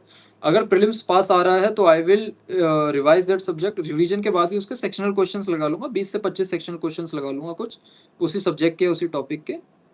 उसके बाद शाम में सेकंड टॉपिक या सेकंड सब्जेक्ट, से फॉर एग्जांपल आज मंडे है तो मैंने सोचा है कि इकोनॉमिक्स, पॉलिटिकल साइंस, तो पॉलिटिकल साइंस करूंगा फिर, और पॉलिटिकल साइंस पढ़ने के बाद उसी के क्वेश्चंस लगा लूंगा सेक्शनल, अगर प्रीलिम्स है। मेंस है तो फिर कोई मेंस के क्वेश्चन लगा लूंगा या एनालिसिस। एंड उसके बाद अगर प्रीलिम्स है तो फिर एक लास्ट सेक्शन सी सेट को दे दूंगा, 1 से 2 आवर सी सेट के लिए, and then I am done for the day. तो अब मेरा यहाँ पे दिन हो गया कंप्लीट। तो अब रात का टाइम है, रात का टाइम मेरे लिए है, then I will live that time कि मैं जो मेरी हॉबीज है, जो मेरी एक्टिविटीज है, I will do that.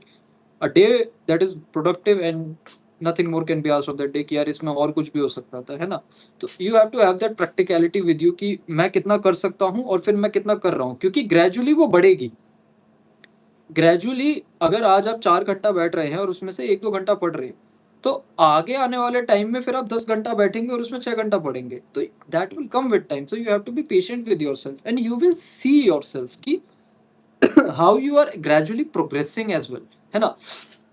Last thing which I wanted to say is कि जो डिस्ट्रैक्शन वाला पार्ट है, कि जैसे आप लोग तैयारी कर रहे हैं कमरे में बैठ के, जैसे मैं बैठ के तैयारी करता था, तो वो फैक्टर आता था कि बाहर जो लोग हैं, जो दोस्त हैं, जो फ्रेंड्स हैं, वो बाहर एंजॉय कर रहे हैं या उनका वर्क चल रहा है, दे आर वर्किंग, है ना। तो वो पार्ट को कैसे डील करें, because we are connected to social media and frankly I have use social media. तो ये इसको डील करने के लिए the best thing which I can suggest is start comparing yourself with you, है ना। Outer world will seem irrelevant, मतलब outer world का इतना मूल्य रहेगा नहीं जब आप खुद को खुद से कंपेयर करने लग जाएंगे। से फॉर एग्जांपल आज आपको पता है कि मैं 6-6 घंटा बैठ पा रहा हूँ, इसमें से मैं 3 घंटा पढ़ता हूँ, 1 घंटा फोन चलाता हूँ, जो भी है। 3 महीने बाद देखिए कि अब कितना प्रोग्रेस हुआ है, और फिर अपने आप को, या 1 महीने बाद देखिए और देखिए कितना प्रोग्रेस हुआ है, और अपने आप को फिर कंपेयर करिए और फिर अपने लिए नए टारगेट्स बनाइए। नॉट बिकॉज की प्रिपरेशन बोल रही है आपको कि आपको ये टारगेट्स बना के इंप्रूव करना है, but because as a person, as a personality, है ना, आप इंप्रूव करेंगे और वो पर्सनैलिटी आपकी इनरिच होगी। तो ये फैक्टर्स आपकी इंटरव्यू में भी मदद करेगा और ये फैक्टर्स आपकी लाइफ में भी मदद करेगा as a person, as a good person which you can become. तो ये फैक्टर्स हैं कि if you start comparing yourself with you only and you set various points for yourself to achieve, है ना, तो फिर आउटर वर्ल्ड सीम्स इररिलेवेंट, क्योंकि आपको पता है कि what you are doing in this room, है ना, is most important for you, because this can change your life when the time will come, right. ये एक फैक्टर है। तो जब आपको अपने माइंड में ये पता होगा कि यार this moment I have with me, और यही मुझे पढ़ना है और यही पढ़ के होगा जो होगा, तो फिर यू विल बी थिंकिंग कि फिर बाहर जाने, बाहर रखा ही क्या है ना। And then there will be a time for you to enjoy when you have done your targets well. तब आप एंजॉय करिए, बाहर जाइए, दोस्तों के साथ घूमिए। So that comes generally with management. मेरा कहने का वही मतलब है कि how good can you manage your self well, तो आप उसको देखिए। इसके बाद I took newspaper section. Uh, what I wanted to take last was,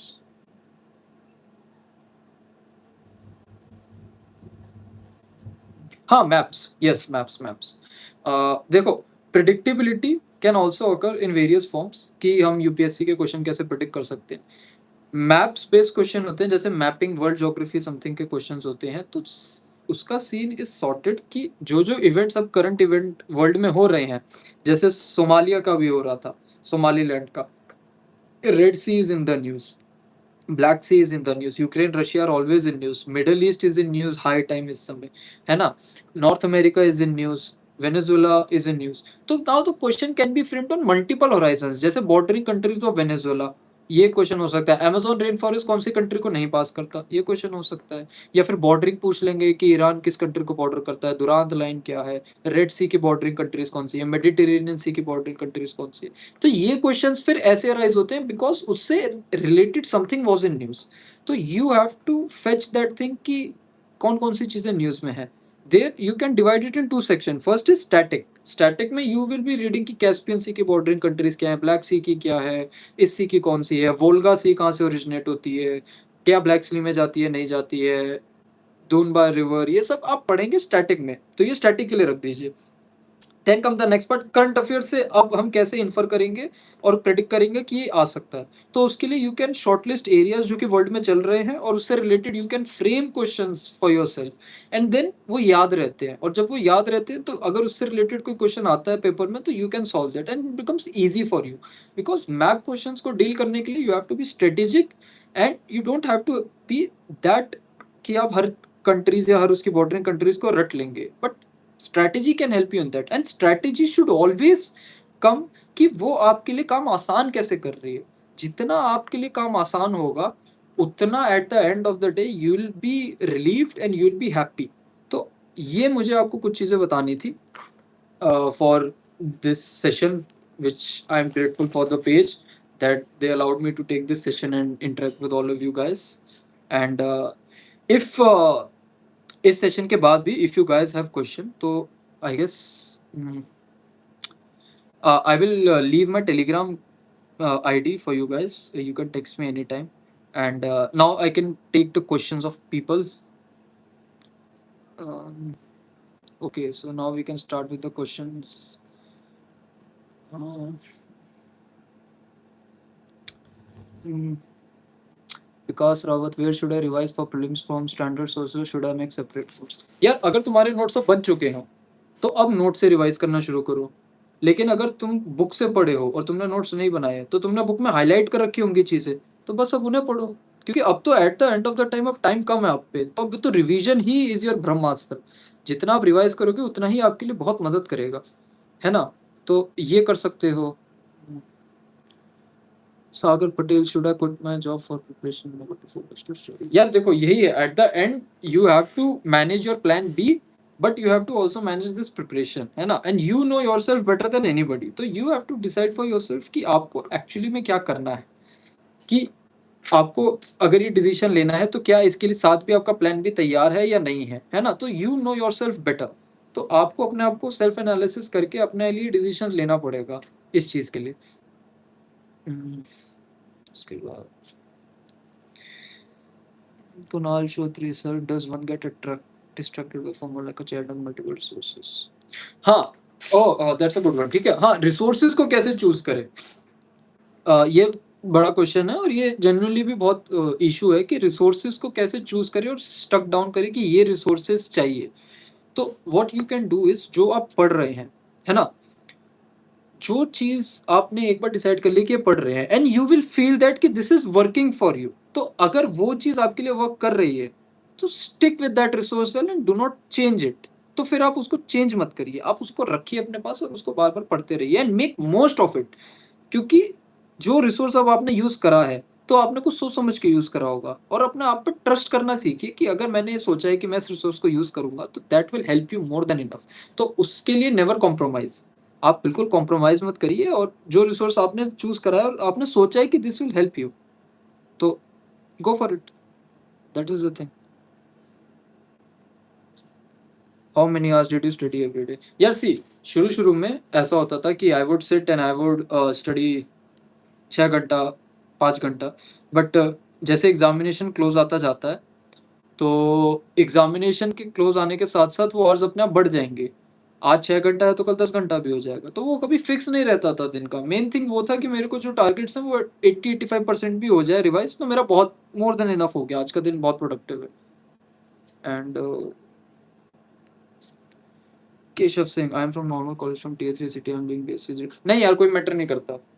BSc physics honours तो मैंने खुद करा है, and I will say that I am the least entitled person for physics because this is not my stream that I wanted to be, but ऐसा कोई matter नहीं करता है। You are doing great and you should believe that as well, है ना? Sir I am in college final year, want to start preparation, starting में कैसे क्या करूँ, कंफ्यूज। ठीक है, if you want to start preparation ना, तो सबसे पहले go through the syllabus of UPSC. सबसे पहले short list the syllabus and see topics, तो उसमें आपको पता चलेगा कि कौन कौन से टॉपिक्स आपको पता है अब अच्छे से, है ना? तो जब ये चीज होगी तो when you will shortlist these subjects, when you will shortlist these topics, तो आपको पता चल जाएगा कि either you can study this with yourself or you need a coaching for it. And if you have the resources for it, then go for the coaching. And if you believe in yourself कि आप ये खुद से भी कर सकते हैं, then do with self preparation. For example, मेरे लिए I took the coaching for GS foundation, GS subjects only with next year's foundation course. But with due reasons I was not able to opt for any optional coaching. So ऐसा नहीं है कि नहीं हो पाएगा optional. I did my optional with myself preparation only, है ना? Public administration मेरा ऑप्शनल था and I did my optional well with myself preparation only and with resources that are available in the market. तो you, if you believe in yourself then definitely you can do what you want to do actually. तो ये factor आप में होना चाहिए। Sir, have you ever faced low marks in prelims or felt in mock as I'm getting 80? What should I do? Yeah, Dipakshi, you are on a good track if you're getting 80 in the mocks as well, है ना? क्योंकि real life examination will definitely be different from what mocks you are attempting. And mocks में mark fluctuation is very normal, है ना? देखो, for test series and for mocks, I wanted to say one thing only.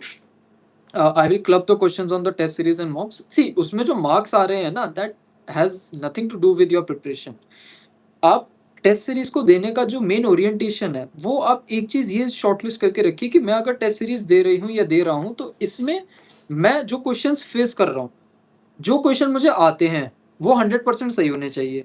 जो question में मुझे थोड़ा doubt है कि ये आ सकता है, नहीं आ सकता है, उसमें आप चेक करिए कि आपकी एक्यूरेसी कितनी बन रही है, using all the logics that you know, है ना? और जो क्वेश्चन आपको बिल्कुल भी नहीं आते हैं, the questions that you are definitely done with कि यार इसमें तो कुछ भी नहीं आता, तो then that those question are your testing question कि अब उसमें आप ट्राई आउट करिए कि यार कोई लॉजिक अगर लग सकता है या किसी टॉपिक से रिलेट हो रहा है, तो उस टॉपिक को याद करके अगर इसका आंसर निकल जाए। तो मॉक टेस्ट देने का आपका मेन पर्पस यही है कि you are building that aptitude for yourself that will help you in the real examination. असली एग्जामिनेशन में जब आप बैठेंगे, तो उसके लिए आपको जो एप्टीट्यूड चाहिए, वो मॉक एग्जामिनेशन आपके लिए डेवलप करेगा। एंड आप एक चीज को समझिए कि यूपीएससी एग्जामिनर को सिर्फ साल में एक पेपर बनाना है 100 क्वेश्चन वाला, but all the institutes, all the coachings that are there today, उनको हर दिन, हर हफ्ते के लिए क्वेश्चन पेपर बनाने, they will be giving every question that they can.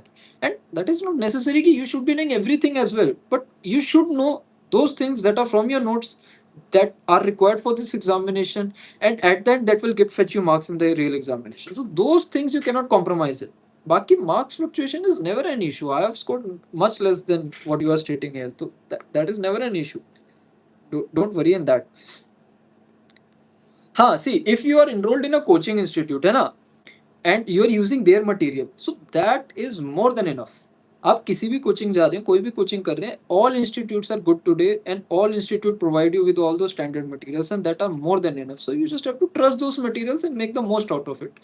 और वो आप कैसे कर पाएंगे? बार बार रिवाइज करके, बार बार पढ़ पढ़ के और उसको एनालाइज कर करके। जब आप कनेक्शंस बनाने लगेंगे ना, जैसे फॉर एग्जांपल अभी पहले मैंने कनेक्शन बनाया था फिजिकल डेफिसिट का इन्वेस्टमेंट के साथ, तो ऐसे ही I can relate physical deficit with exchange rate, and उसी के साथ साथ I can develop mini connections of this one topic physical deficit. तो वो एबिलिटी आपकी आती है बार बार पढ़ पढ़ के चीजों को, तो यू कैन मैनेज दैट। तो ये आप कर सकते हैं, है ना? Sir, can you please tell my educational background? यार see, my educational background is, I did my schooling from Sun Valley International School, I took PCM, and उसके बाद I did my under graduation in physics in Sri Venkateshwara College, Delhi University. उसके बाद अभी currently I am in law faculty DU, and that will be that. My optional is public administration, guys. अगर किसी को provide related question है तो please ask.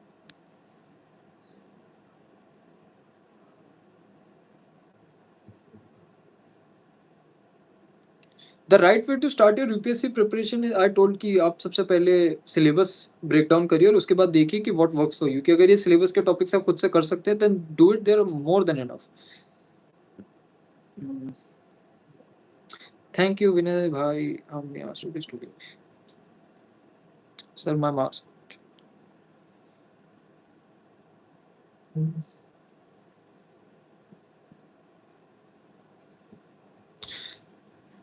How to be productive efficiency? हाँ, तो for productiveness, see, you know yourself better than anybody. आप अपने आप को सबसे ज्यादा जानते हैं, है ना? तो आप अपनी लिमिट्स भी जानते हैं कि आपकी लिमिट्स आज के टाइम में क्या है, और प्रोडक्टिविटी वो डिटरमाइन करेगा कि आप अपनी लिमिट्स के बावजूद कितना अपने आप को पुश कर पा रहे हैं। If you are able to push yourself through the barriers, through the hard times, है ना, तो you are having a productive day at all. आप बहुत प्रोडक्टिव डे फिर लिव कर रहे हैं, और उसको आपको एक्नॉलेज करना पड़ेगा, क्योंकि अंडरमाइन करने का कोई ऑप्शन है नहीं इस प्रिपरेशन में, because you are the only supporting stand for mostly for you. बाकी लोग तो बाद में आपको सपोर्ट करने आएंगे, सबसे पहले आप ही अपना पिलर है। तो आपको ये चीज समझनी पड़ेगी कि what you are doing, what decisions you are making, are they productive और not, and if they are productive then you should take pride in it, because that provides you motivation. तो ये कर सकते हैं आप। How much revision should I prepare?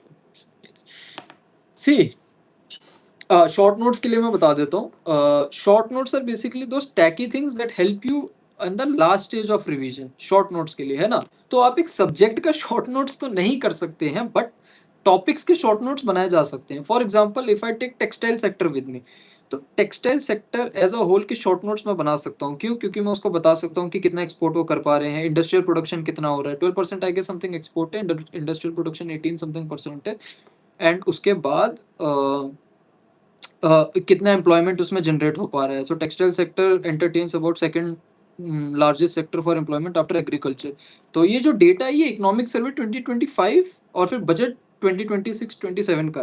तो ये data जब आप पढ़ेंगे डेटा सेट्स, तो फिर वो आपकी हेल्प करेगा शॉर्ट नोट्स बनाने में। तो टेक्सटाइल सेक्टर बना के उसको फिर ब्रांच बना सकते हैं कि क्या क्या चीज़ें टेक्सटाइल सेक्टर में है, गवर्नमेंट का गोल क्या है, कौन सी स्कीम चल रही है, पीएम मित्रा पार्क का है, नया पार्क कौन सा खुला है, ग्रीन फील्ड है, ब्राउन फील्ड है, ये सारी चीजें फिर शॉर्ट नोट्स में आ जाएंगी और फिर आप just go with that and revise that. तो टॉपिक्स के शॉर्ट नोट बनाने का ये फायदा होता है कि अगर मेंस में उस टॉपिक का क्वेश्चन आ जाए तो फिर आपको फटाफट पता है, you will take less time comparatively to others questions. तो ये हो सकता है।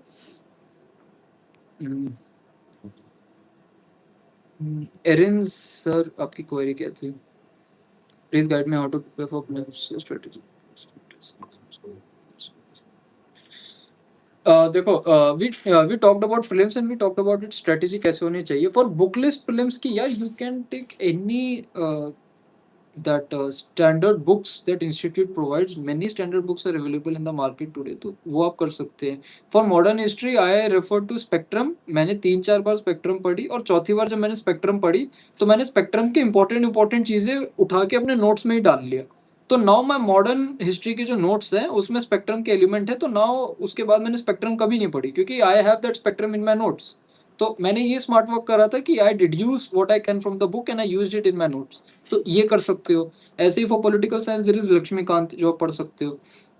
ऐसे ही there are many other books which you can study, but the thing is कि what books work for you. Are you able to read that book in and out and thoroughly, है ना? Are you not leaving that book in between? तो ये हो सकता है। तो you can use that thing.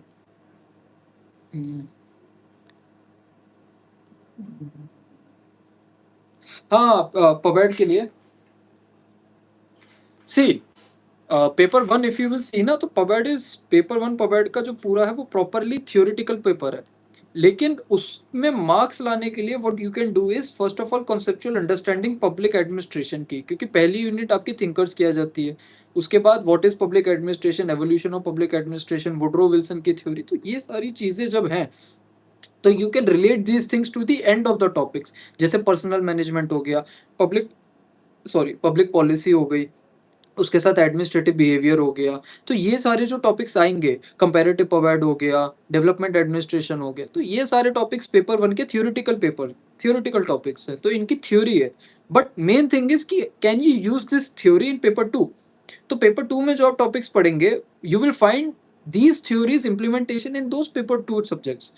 So that will help you to relate the topics and then write answers accordingly, and that will help you genuinely to get the marks out of it. So you can develop that as your priority. See, CSAT के लिए I talked about, है ना Arun? CSAT के लिए I talked in the earlier section as well कि CSAT is 80 questions. There are English comprehension, logical reasoning, and then mathematic based question. So if you are not good at mathematics and calculation part, जैसे permutation combination, profit loss, train के question दे दिए, mixture allegation के question हो गए, तो that part you can skip, barring to the exception कि you have a good command in comprehension and logical reasoning. तो logical reasoning और कॉम्प्रिहेंशन के लिए you can practice well and you can get clear for CSAT, क्योंकि 80 questions में से you can, if you are able to manage about 55 80 60 questions, then that is more than enough, आपका CSAT उसमें हो गया।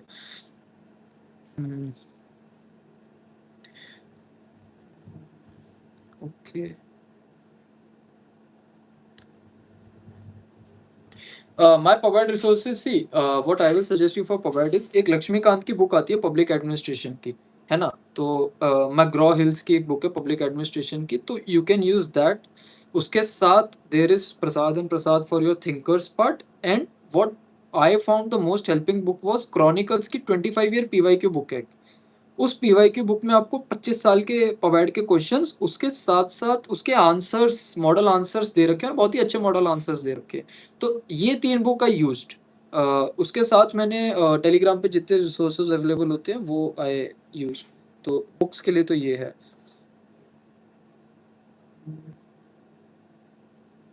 सी important topics identify करना is not very complex method, I will से it is very easy method technically, क्योंकि आपको पता है टॉपिक्स कौन कौन से इंपॉर्टेंट है। For political science, parliament, fundamental rights, DPSPs, इन पे क्वेश्चन हमेशा आते ही आते हैं, है ना। इन पे question you will find every time in prelims. ये थीम्स ऐसी है कि ये कभी चेंज नहीं होने वाली है, तो ये question you have to have score in that. तो ये you can deduce from PYQs. तो वही है एनालिसिस ऑफ पीवाईक्यूज, कि आप पीवाईक्यूज को कैसे एनालिसिस कर पा रहे हो और पीवाईक्यू से आप कैसे थीम डिड्यूस कर पा रहे हो। That will help you in this prelims part and same for mains as well.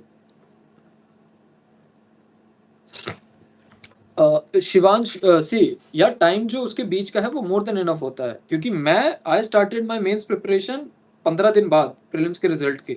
तो आई नो कि time is more than sufficient if you are able to cope up with it. अगर आप उसको efficiently use कर पा रहे हो तो वो टाइम मोर देन इनफ है आपके लिए। तो वो कोई प्रॉब्लम नहीं है, बट मैटर ऑफ फैक्ट वही है कि आप मैनेज कितना कर पा रहे हो अपने आप को। हाँ, 1 साल के पीरियड में आप प्रिपरेशन कंप्लीट कर पाते हो, ऑप्शनल कर। See what I wanted to convey in this ना, ये अच्छा था, ये अच्छा क्वेश्चन था। What I convey wanted to convey in this is कि एक सेक्शंस होते हैं तैयारी के, है ना। एक फेज है तैयारी का। सबसे पहला फेज है प्रिपरेशन ऑफ एक्चुअल सिलेबस, कि आप सिलेबस की तैयारी कर रहे हैं, क्योंकि नए नए टॉपिक्स हैं, नई नई थीम्स हैं। You are exposing yourself to those new topics and now you are studying those topics. तो पहला तो है कि आपने वो पढ़ लिया, उसके नोट्स बनाए। Now the second part which is the most important part is उसको रिवाइज करना है। और उसको रिवाइज ऐसे नहीं करना है कि बस उसे पढ़े जा रहे हैं। उसको रिवाइज करने के पीछे रीजन ये है कि क्या अब ये जो मैंने पढ़ा है इसको मैं किसी आंसर में यूज कर सकता हूँ, इससे मैं कोई प्रीलिम्स का क्वेश्चन सॉल्व कर पा रहा हूँ, इसको अगर मैं टेक्निकली और क्रिएटिवली यूज करूँ तो दूसरे पेपर से भी लिंक कर पा रहा हूँ। तो ये रिवीजन पार्ट होना चाहिए। तो आपने स्टडी पार्ट जो है, जो कि सिलेबस प्रिपरेशन है, वो आप 12th मंथ में कर सकते हो, यू कैन डू इट, है ना। बट ये वाला जो पार्ट है रिवीजन वाला part, that is the self study part, this is the most important part among all, क्योंकि इसके बिना आपकी प्रिपरेशन हमेशा एक इनकम्प्लीट स्टेज पर ही रहेगी, बिकॉज आप उसको अप्लाई ही नहीं कर पाओगे। जो आपने यहाँ की तैयारी करी है फेज 1 की, वो फिर आप नहीं कंप्लीट कर पाओगे। How to manage time while pursuing masters regular and joining offline UPSC. यार देखो, कहीं ना कहीं तो आपको सेक्रीफाइस करना पड़ेगा। अगर मास्टर्स में अटेंडेंस का इशू नहीं है तो कोचिंग चले जाओ, लेकिन अगर वहाँ पे थोड़ा स्ट्रिक्ट अटेंडेंस का इशू है तो फिर आपको थोड़ा बात करना पड़ेगा प्रोफेसर से रिगार्डिंग कि if you can be compensated on that ground, है ना। Because at the end see, plan A plan B are your metrics, है ना। प्लान ए विल हमेशा बी योर फर्स्ट थिंग और plan B will come at the second thing. तो if you are trying to balance between both, then that would be, I will say, a problematic thing for you. But आप अगर prioritise कर पा रहे हो plan A को ज्यादा, है ना, तो वो फिर आपकी मदद करेगा, because you know what you want yourself, है ना। आप उसको बैलेंस नहीं कर पाओगे, कहीं ना कहीं आपको सेक्रीफाइस करना पड़ेगा। For me, I sacrifice my law papers, क्योंकि मैंने सेमेस्टर में कुछ पेपर छोड़े थे, because I knew my capacity कि मैं नहीं पढ़ पाऊंगा उतना, और मेरा मेन फोकस है यूपीएससी की तरफ। तो ये आपको फिर अपने हिसाब से एक अंडरस्टैंडिंग डेवलप करनी पड़ेगी खुद के लिए।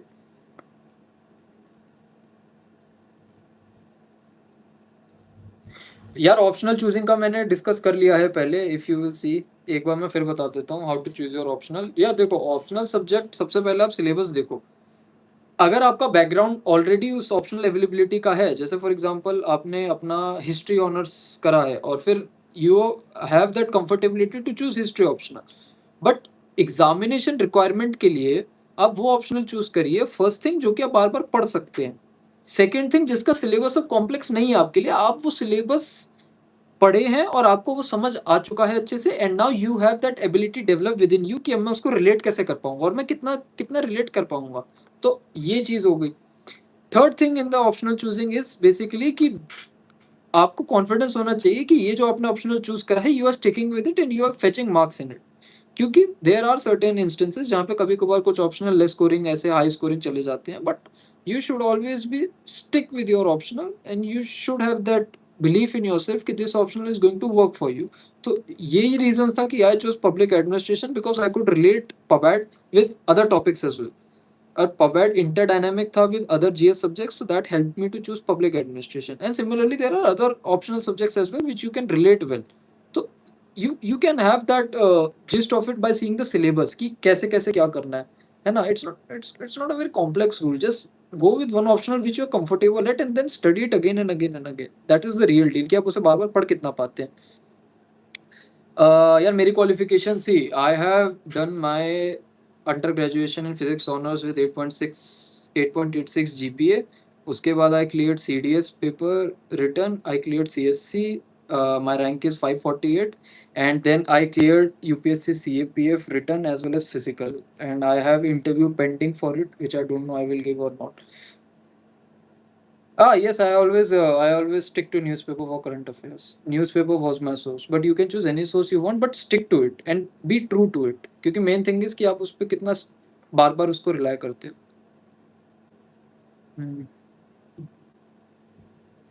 हाँ, Telegram IDs. My Telegram ID is Dinkar Sumit 3 @Dinkar Sumit 3. All are in small letters.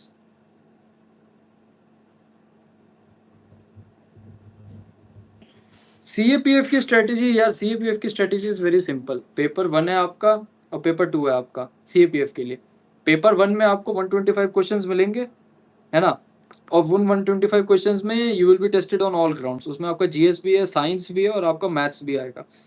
Paper 2 is basically a subjective paper. Subjective paper में दे विल टेस्ट यू कि how good you are writing essays. 4 page का एक ऐसे होता है. उसके बाद आप रिपोर्ट बना पा रहे हैं नहीं बना पा रहे हैं, डेटा आपने जो पढ़ा उसको यूज करके आप उसको एनालाइज कर पा रहे हैं नहीं कर पा रहे. बिकॉज उसमें क्वेश्चन होता है जिसमें आपको 10 पॉजिटिव 10 नेगेटिव समथिंग बताने होते हैं. तो ये चीजें होती हैं. तो CPF is basically nothing different than it, है ना? आप अगर CSC की तैयारी कर रहे हैं तो you are good with CAPF as well, क्योंकि मेन आंसर राइटिंग अगर आप एक बार उसका वो जिस्ट ले लेते हैं तो CAPF paper 2 is definitely very easy relatively. And वो आपका एक एज अ मॉक हेल्प करेगा for actual mains examination. And similarly paper 1 CAPF paper 1 as you can see over the years now is changing, क्योंकि वो भी अब dynamic हो चुके हैं. वो भी अब लॉन्ग सेंटेंस क्वेश्चंस फ्रेमिंग जैसे हम CSC में देखते हैं वो पूछे जा रहे हैं. तो अब आपकी स्ट्रेटेजी यूनिफॉर्म होनी चाहिए, डिस्टिंक्टिव नहीं होनी चाहिए कि CSC की अलग है CAPF की अलग है. आपका बस ये होना चाहिए कि you can study and you have been given this task to study and complete these topics and you are doing it well. If you are doing it well and being true to yourself, then your job's half done. तो फिर उसके बाद आपको नहीं करना है. तो ये है. I leave my Telegram ID in the chat. Anyone of you can text me. ठीक है. I'll take 3 more questions now. उसके बाद we'll wind up the session. हाँ, yes, that is my bye. I'll take 3 more questions now. यार personally I don't think Hindi medium and English medium के बीच में कोई डिफरेंसेस है ना? अगर आपकी कैपेबिलिटी हाई है, स्ट्रांग है with respect to language. For me personally मैं हिंदी लिखने में बहुत ही पुअर रहा हूँ. So I have practised very much for my Hindi qualification paper, जो कि मेंस में क्वालिफिकेशन लैंग्वेज पेपर होता है. तो आई विल से कि if you are good and comfortable with it then that is a job plus. तो वो अब फिर डिसाइड करना पड़ेगा उसका. तो फिर ऐसा नहीं है कि there are distincts and positives for language, क्योंकि UPSC don't discriminate upon language. Hindi medium and English medium all are same for them.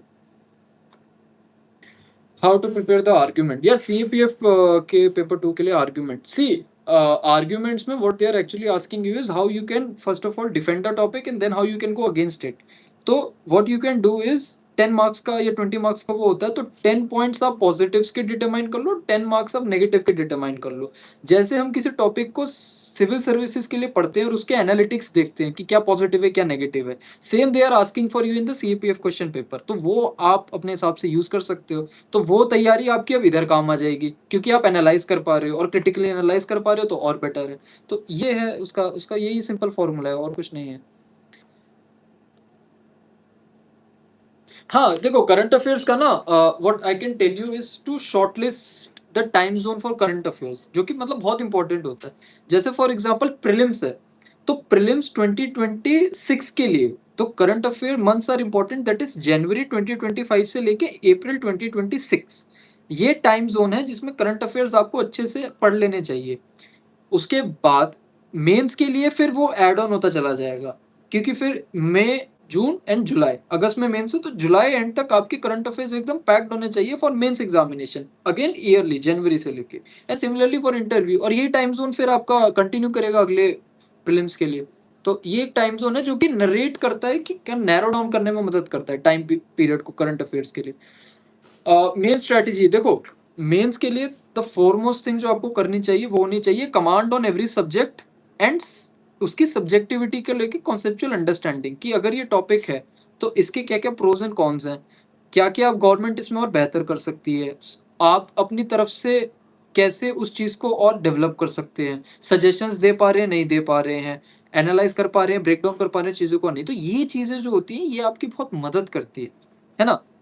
और यही मेंस की स्ट्रैटेजी है कि आप सबसे पहले कॉन्सेप्चुअल क्लैरिटी अंडरस्टैंड करिए और फिर देखिए कि जो डिमांड ऑफ द क्वेश्चन है, जैसे for analogy demand of the question and you are here, तो ये जो आपने इतनी नॉलेज ली है, इतनी सारी चीजें पढ़ी हैं, can you use that knowledge to reach the demand of the question which it's asking you, and उसके बाद प्लस पॉइंट इज कि can you add data points to it, और आप अपने डेटा को ऐड करते हो उसका सोर्स यूज करिए, जैसे for example economic survey of India है या कोई रिपोर्ट है, तो ये चीजें यूज कर सकते हो आप अपने उसके लिए, है ना। तो ये आपकी बहुत हेल्पफुल मदद करेगा। और for me personally this was my first mains, है ना, and in written I scored 791 in mains this year.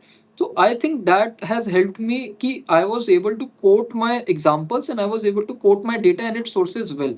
तो एग्जामिनर कहीं ना कहीं एक्नॉलेज करते हैं कि yes this person knows well, और आप अपने critics demand of the question के हिसाब से डेवलप करेंगे और उसको एनालाइज कर पाएंगे, तो that will help you further more in answer writing. तो मेंस के लिए यही होना चाहिए। बाकी then there are mocks to assess yourself, तो मॉक्स में ही आप अपना टाइम भी असेस कर सकते हो, कंटेंट भी असेस कर सकते हैं, and the whatever feedback they give you you can include that as well. तो that is the whole thing. Okay, last question. I'll take the last question and then we'll wind up, guys. You have been a lovely audience today. Thank you, everyone. Mm. How to prepare ethics? What are your book list and how to improve marks in essay and ethics? यार देखो, ethics के लिए for ethics personally see I scored 122 number in ethics this year, and I think what worked for me for ethics is basically one thing only I'll say, कि आप जितने questions ethics के हैं, जो सिलेबस एथिक्स का है, there are human values, then there are civil services value, then there are other values and instances and case studies. First thing for those question that are theoretical in nature, है ना, तो उन questions को आप कैसे deduct कर पा रहे हैं और उनके आंसर्स में आप कितने रियल बेस्ड एग्जांपल्स यूज कर पा रहे हैं। फॉर एग्जाम्पल, जैसे जो बुकलेट्स होती हैं उसमें जनरल एग्जाम्पल्स होते हैं जो कि मोस्ट ऑफ द ऑडियंस पढ़ती है, and then they use that in the ethics paper, and when you found those examples again and again and again, तो फिर वो जो ओरिजिनलिटी है एक आंसर की, वो खत्म हो जाती है। तो आप अपने एग्जाम्पल्स जो हैं वो उठा सकते हैं। आपके जो एग्जाम्पल्स हैं, या तो न्यूज़पेपर से आप पिक कर रहे हैं, जो डेली न्यूज़पेपर रीड करे, कभी कभार उसमें बहुत अच्छे एग्जांपल्स आ जाते हैं, तो you can pick those from that. उसके बाद नहीं है तो you can pick from magazines as well, and social media is a good measure आज के टाइम में। If you are following the correct pages, तो you will find many examples जो कि मेन स्ट्रीम ऑडियंस को नहीं पता है, and you are using that in your ethics and that will fetch you marks. Second thing जो है examples के रिगार्डिंग, अब नेक्स्ट थिंग वो है केस स्टडीज। केस स्टडीज में first of all you should be well versed, कि आप case studies को पूरा पढ़िए और उसे ब्रेक डाउन करिए कि एक्चुअली में वो इशू पूछ क्या रहा है।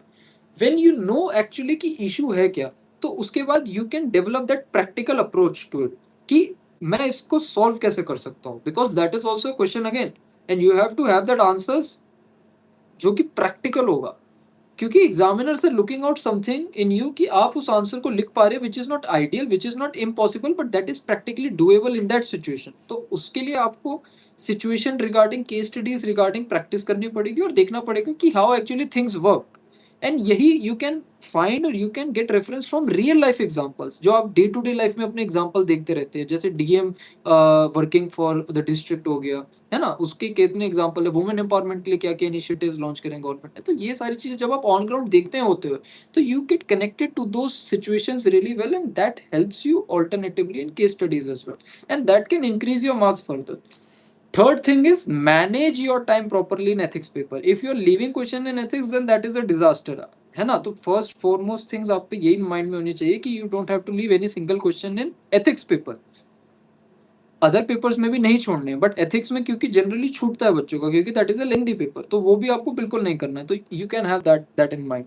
तो ये ठीक है। Okay guys, you have been a lovely audience, ठीक है। I am very much grateful for you to have every one of you today, and you have listened me for the past 100 minutes now, and it's been my honor today. And I would like to thank UPSC Time Page as well today, because it has provided me a platform to interact with all you guys and share about my journey. And furthermore, I get to interact with all of you, and it allowed me to actually tell things that I want to tell you. And I have provided my Telegram channel, है ना. If any one of you ever faces any doubt, you can just connect to me on Telegram channel. I'll be there and I'll be happy to help you out, है ना.